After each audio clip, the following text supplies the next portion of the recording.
So recently, everyone has been talking about the downfall of Dragon Ball Sparking Zero. Like how people are currently saying how Sparking Zero has lost 90% of its Steam players and how badly and poorly the online is. Personally, I think it's a lot of but not everything. I do think there's many flaws with this game, and I do think there's many problems that need to be addressed. And also, I feel like there's a lot of things I missed from this game. So, for this video, we're going to talk about how we can fix Dragon Ball Sparking Zero. Okay, first things first, I'm not really here to talk about gameplay. I feel like everybody knows what needs to be fixed and changed when it comes to gameplay, and there's so many videos that's already talking about it at this point. We know gameplay is something that needs to be addressed and fixed, such as the Brawly spammers, Vanish Wars, when you try to do a skill attack and the attack doesn't go through because you gotta wait another 0.5 seconds for it to process or whatever. I'm not here to talk about that. But what I am here to talk about is so when I mean online battles, obviously I'm not talking about rank, I'm talking about just you hop on the game, you just want to fight, you just want to play somebody, you don't have to sweat or try hard, you can just go on there, have some fun, and just vibe out. Only problem is, when you go on there and to have a nice quick online battle, you can't get that. Why, you're probably asking? Because when you first load up into the online battle, you're already taken straight into a lobby, rather than with rank, you manually go straight in, pick your team, you set in the practice mode as it searches for an opponent for you. But with online battle, that's not the case. As you go online, you have to wait into a lobby, either join a lobby filled with other people, and then you have to wait your turn to fight somebody else, or have to make your own lobby and sit and patiently wait for only the Lord knows how long to get into a match. Personally, I think that's ridiculous. It's a quick online battle. Why would I have to sit and wait in a lobby for a quick match? That wouldn't make any sort of sense. Personally, how I think they should fix this is make it exactly like how it is with the rank.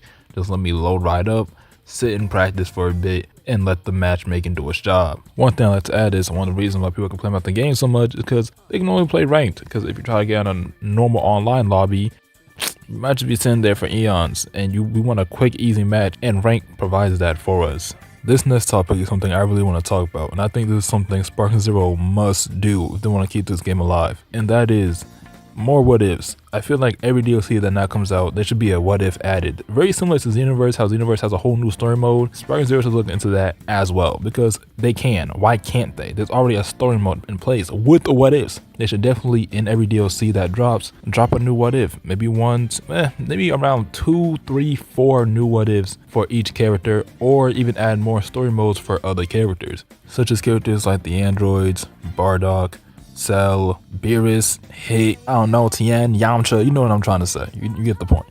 And as for the what ifs, I would love to see, what if Super Saiyan Bardock fought Frieza? What if Cell beat Gohan? What if Broly was in the Tournament of Power? What if future Gohan beat the androids? And so much more. What if Gohan went Super Saiyan God instead of Goku? I'm a Gohan fan, by the way. And if Sparking Zero wants the longevity like a Xenoverse, personally I think this is the best move. Xenoverse has been going on since 2016. It's almost 2025. It's almost been 10 years of Xenoverse.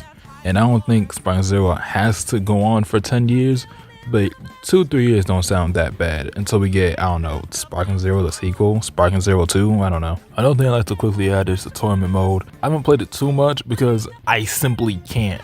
I don't have 8 friends that all want to go play Sparking Zero with me.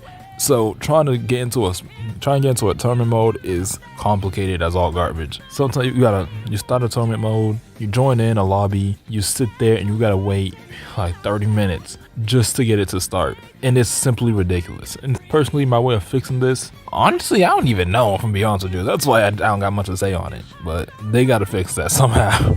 The last thing I want to talk about is custom battles. Now, I want to make this its entirely separate video on this topic, because I feel like custom battles has the potential to keep this game alive for ages. The problem is it's so dry and bare bones to me. I'm not saying it's bad, I'm just saying it's kind of basic, and personally I simply think it needs changes. Now I'm gonna say this, I still haven't done enough research on it yet. I haven't played it enough. What I've seen, I'm not saying it's bad. The ones I played were amazing. Now if y'all don't know, I make Xenoverse 2 fan series. I know what photo mode's like. I feel like my stance on this, it has some ground, or if that's how you put it, I don't know. But things I feel like one thing that I really feel like they should change is letting me have a free camera to move around instead of the one they hand you. Another thing I would also really appreciate is, bro, I understand drama plays can be weird, but let me type in my own captions, bro. Don't give me auto captions. And the way the captions are set up, it's so complicated to find. Let's say you're doing Goku versus Vegeta, right? It's not in a proper order. You gotta scroll down to find Goku, find a word that he would say, because you gotta find words for them to say, and you gotta do the same for Vegeta, and it's so tedious. And I feel like that just needs to be changed straight up. Now, if it was up to me and they gave me the option to change custom battles, again, like I just said, a free photo mode, let me move the camera around wherever I want to. Let me also be able to pick the skills I want them to do at this certain moment. Let me make a cinematic scene. Basically, let's say, you know how like a storm game where you can be mid battle, the match can stop, and there's this amazing cutscene that plays out. Let me do that. Let me have the option to do that. Now you know what you're thinking. How would that work? There's definitely a video playing right now of a YouTuber who did this, and I think it probably played in the beginning as well. This right here is something I would like to see. I need more freedom in this game mode. Now I don't want to talk about it too much because I want to make it its own separate video, but I'm gonna keep it at that. Now these are just some things I think that will make this game better and extend the longevity of this game. But again, I just want to say this too.